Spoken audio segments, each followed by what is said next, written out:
Hoje a Denise Cury já está aqui no nosso estúdio, nossa convidada de hoje para bater um papo com a gente, explicar melhor, né, um pouco mais, ela que é médica neurologista, tá? E veio aqui para conversar com a gente sobre essa doença de Parkinson e como ela pode alterar as nossas vidas, a vida das pessoas, né, que sofrem com Parkinson e que muitas vezes quem está por perto, quem está ao redor não tem nem noção, né, do quanto essas pessoas sofrem, do quanto elas precisam de apoio também. E ela veio hoje no nosso programa para conversar com a gente e é interessante que a gente fale sobre esse assunto agora. Você vai me acompanhar até ela, né, toda linda, toda elegante, seja bem-vinda. Olá, bom dia. É um prazer receber você aqui.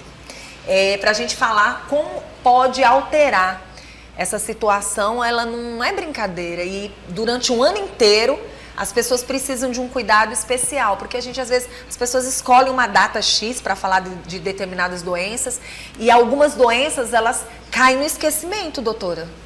Ou a gente traz o assunto para mexer com a mente das pessoas, com a memória das pessoas e as pessoas terem noção de que esse cuidado dura uma vida inteira para a vida da pessoa e que a gente tem que saber, a gente tem que se informar mais, porque parece que com tanta informação as pessoas nem buscam tantas informações sérias, né? Acabam ficando bitoladas ali num tipo só de conversa, de anúncio, que elas esquecem o que está acontecendo ao redor, o que estão acontecendo ao redor. E aí nós vamos agora conversar com ela sobre a doença de Parkinson, como ela pode alterar a rotina tanto de quem está com ela, mas principalmente da vida dessa pessoa, né? Tem algumas coisas importantes que você falou e eu preciso aqui aproveitar a oportunidade para falar para todo mundo. Primeiro que é uma doença, apesar de não tão comentada, mas é uma doença muito frequente. É a segunda doença neurodegenerativa mais comum na população geral. A primeira doença é a doença de Alzheimer. Então, é uma doença muito comum. Aproximadamente 200 mil brasileiros, se a gente fizer uma estimativa, não são acometidos atualmente da doença. 3% dos pacientes, das pessoas em geral que têm mais de 80 anos. Então, a cada 100 pessoas que têm mais de 80 anos, 3 têm doença de Parkinson, terão doença de Parkinson. Então, é uma doença muito frequente. É importante a gente saber reconhecer os sintomas, tá? Então, quando você tiver, né, o paciente, a própria pessoa ou quem convive, porque não é uma doença só de idosos, é uma doença que predomina em idosos, mas nós temos pacientes jovens, inclusive com 30, 40 anos, que já manifestam sintomas da doença. Eu acredito, eu particularmente conheço uma pessoa extremamente jovem que começou com Parkinson e as pessoas dizem, nossa, eu não imaginava. Este é o problema. Sim. É que as pessoas, elas ouvem falar e elas distribuem as informações como elas querem e aquilo se torna real.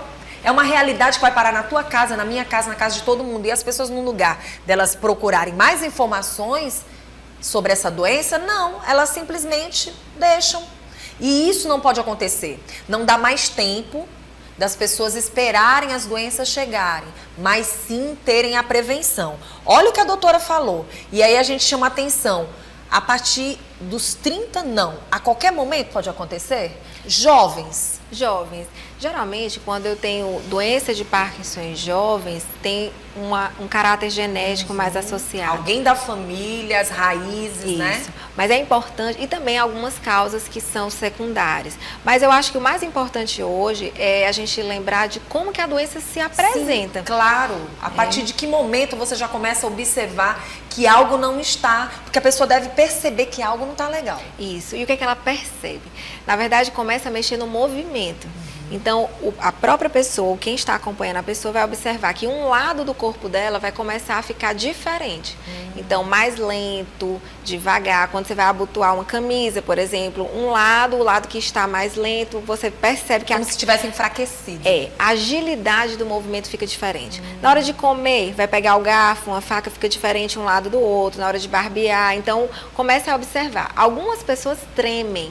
E nós lembramos da doença de Parkinson pelo tremor, mas 30% das pessoas não tremem.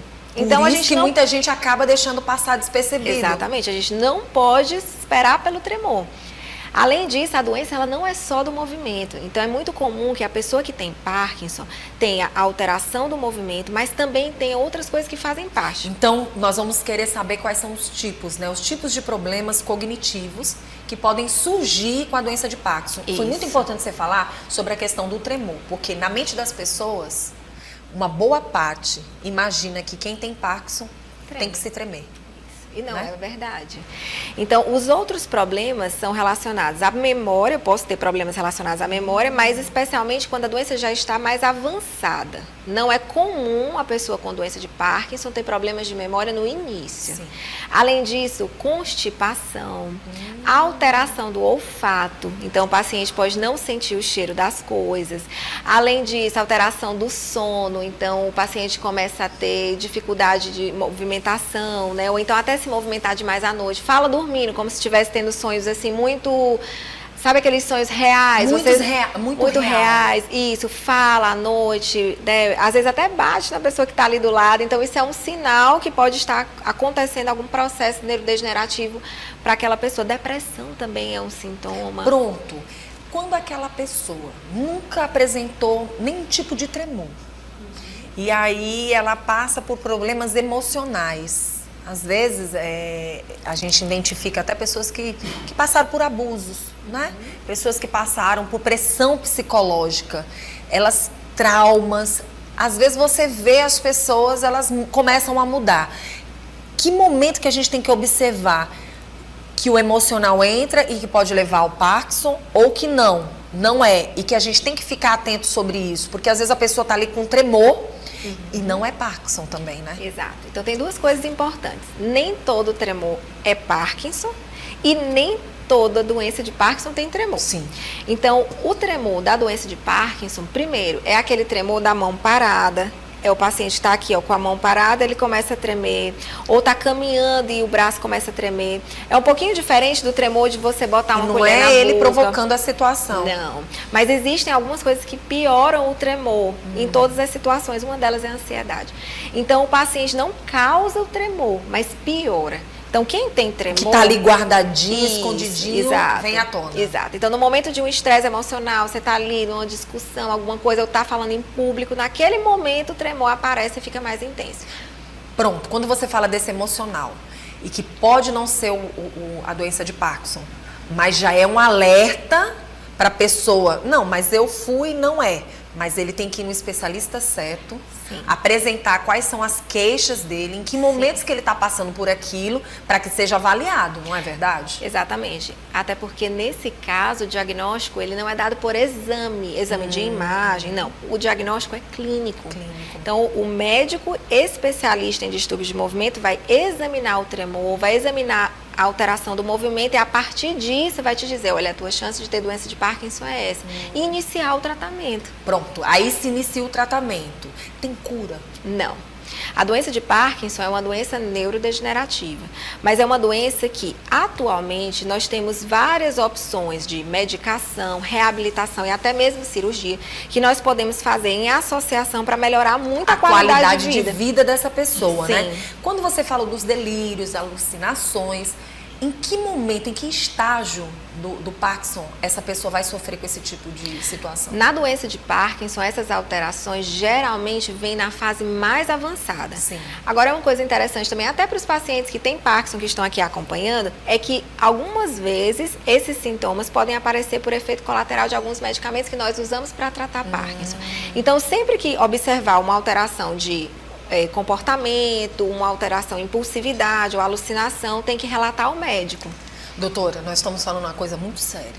É muito sério a gente falar sobre a doença de Parkinson, é muito sério a gente falar sobre outros tipos de doenças. Sim. A gente sabe que algumas doenças, elas são avaliadas dessa forma, clinicamente. Principalmente esse lado da psiquiatria, né? Sim. E tem muita gente com esses problemas emocionais que estão dependendo muitas vezes de remédios. E, obviamente, orientado por um profissional que sabe o que está fazendo. Sim. Mas é importante a pessoa também não se desesperar. Sim. Mas verdadeiramente procurar o especialista certo. Sim. Se você foi num médico, você está tomando um remédio, você está tendo as reações, você tem que passar essa informação para o médico que está lhe acompanhando. Mas a importância de ter esse casamento, psicologia com psiquiatra e neurologia é importante, porque às vezes a gente sente que a questão não é só da psiquiatria. Sim. E sim do caso de ir no neurologista. Às vezes não é nem cabeça, é nervos. Sim. E aí, às vezes, as pessoas acabam confundindo. Então, a importância de você buscar profissionais de outras especialidades, gente, é muito importante. Sim. Né? Porque as pessoas, elas têm que entender que doença não é moda. Me desculpa dizer a realidade. Doença não é moda. Doença tem que ser avaliada pelo profissional verdadeiramente especializado, qualificado, porque para isso ele estudou. E ele vai analisar a sua situação. Às vezes você vai para fazer um tratamento e aquele tratamento é para ser avaliado por um neurologista. E às vezes você não vai. Um problema que poderia ser resolvido antes fica tarde demais para ser resolvido, não é isso, doutora? A gente tem que trazer esse alerta para as pessoas. Isso, com certeza. E isso que você falou é extremamente importante. Quanto mais cedo o diagnóstico é feito, mais benefício a pessoa tem do tratamento. Porque a gente começa a tratar numa fase mais precoce, tanto o tratamento clínico como a orientação.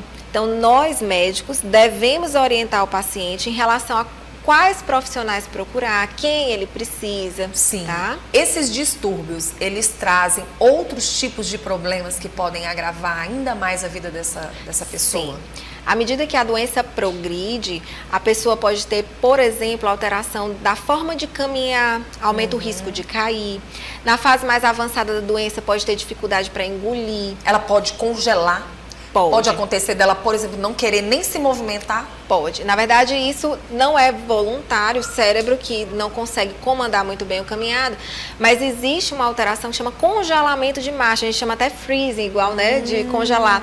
O paciente caminha e num determinado momento ele trava. E ele trava mesmo, não consegue dar o passo para frente nem para trás. Isso é muito sério. Isso é sério e o tratamento é medicamentoso, mas nesse caso específico a fisioterapia ajuda bastante. Pronto, vamos falar então de como a gente pode gerenciar essa qualidade de vida das pessoas. A doutora falou, tem primeiro diagnóstico, saber que está com a doença. Ou que Sim. pode ter a possibilidade de ter essa doença no futuro. Então já tem que fazer uma prevenção, obviamente com medicamentos. Na verdade, quando a gente fala de prevenção, é bem interessante o que você falou. Qual é o principal fator de risco para desenvolver doença de Parkinson? Isso é envelhecer. Todos nós queremos envelhecer e a população está envelhecendo cada vez mais. Logo, a chance de ter doença de Parkinson é maior. Sim. O que a gente pode fazer para diminuir um pouco a chance de ter doenças neurodegenerativas, de desenvolver esses sintomas? Cuidar da qualidade de vida, da saúde física geral, atividade física. Inclusive, isso eu sempre falo, a atividade física moderada é a única coisa que modifica a progressão da doença de Parkinson. É um fator protetor. Então, isso é um dado que nós temos bem recente em relação à doença de Parkinson. Todo paciente que tem doença de Parkinson precisa fazer exercício, porque o exercício ele modifica realmente a doença.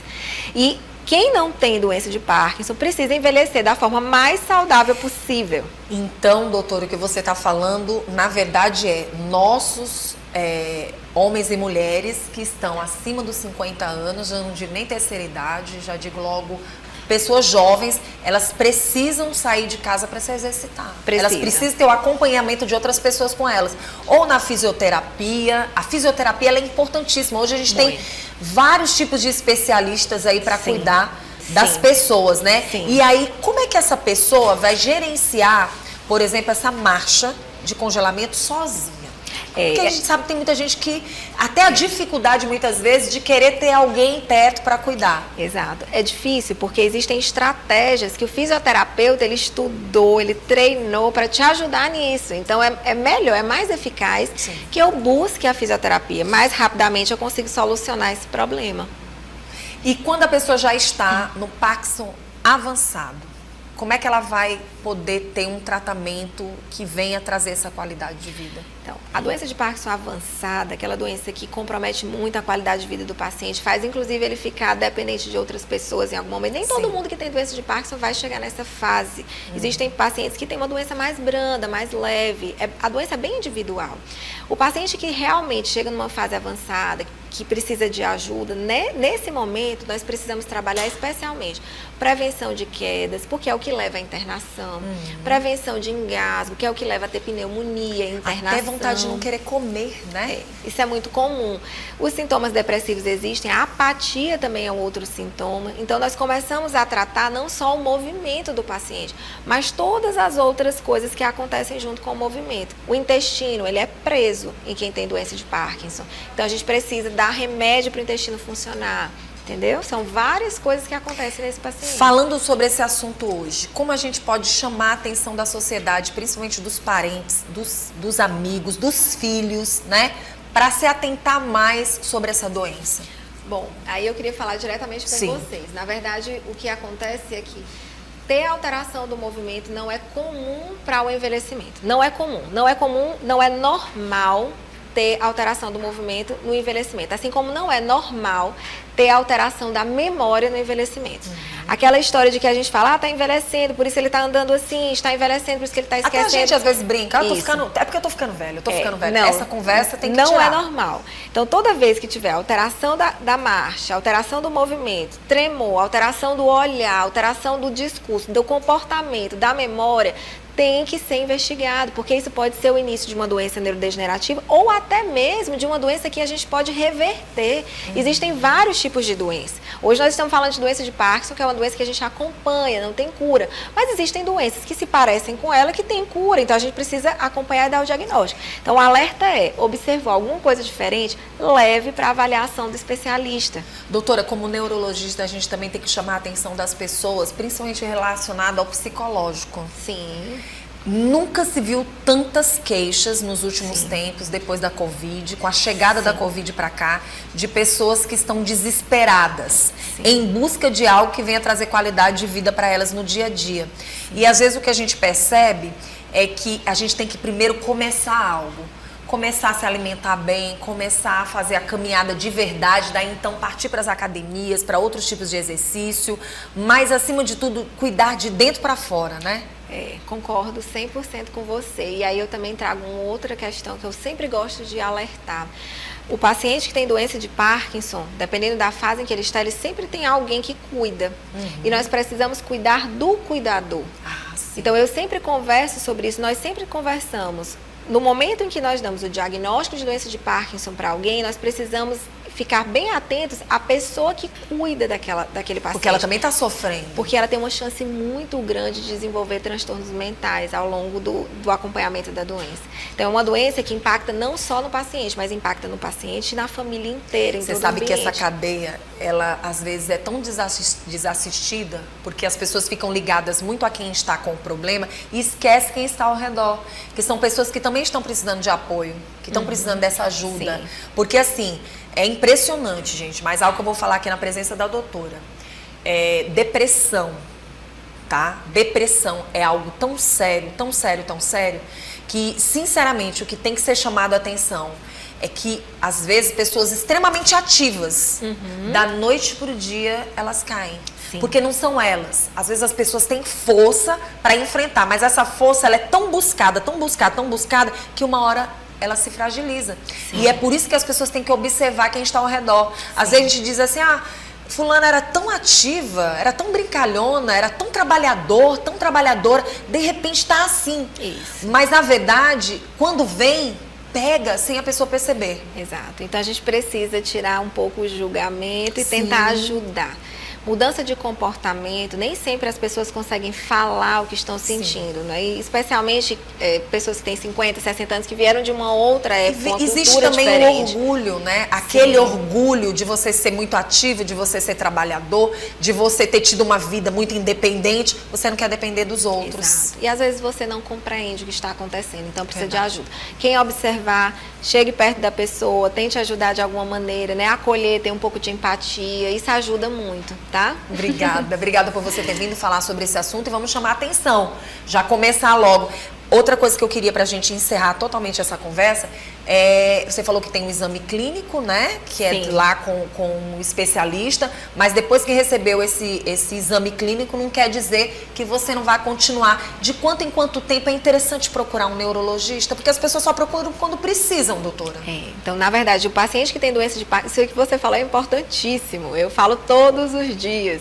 O paciente que tem doença de Parkinson, ele, naquele momento que recebe o diagnóstico, ele precisa entender, ele e a família, que a doença ela é dinâmica, ela vai acontecendo à medida que vai envelhecendo, então ela precisa buscar um neurologista no intervalo de tempo que o médico recomendar. Sim. Tem pessoas que precisam ver o neurologista a cada 6 meses, tem pessoas que precisam ver a cada ano, mas a gente sabe qual o período que aquela pessoa, naquela fase da doença, precisa.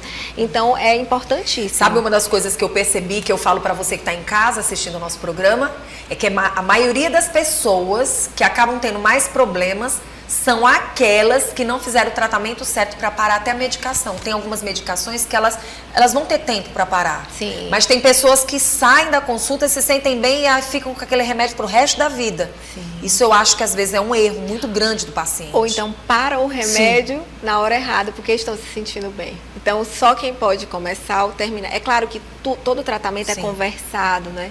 Todas as coisas que você sente com o remédio precisam ser relatadas para o seu médico.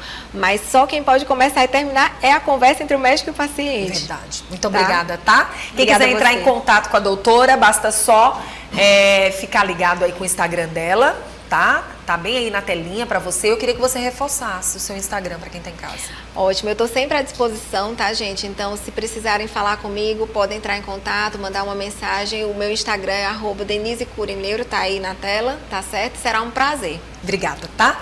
Como é bom a gente conversar com especialistas, né, gente, que podem nos ajudar. Vocês viram, nem toda tremedeira é Parkinson.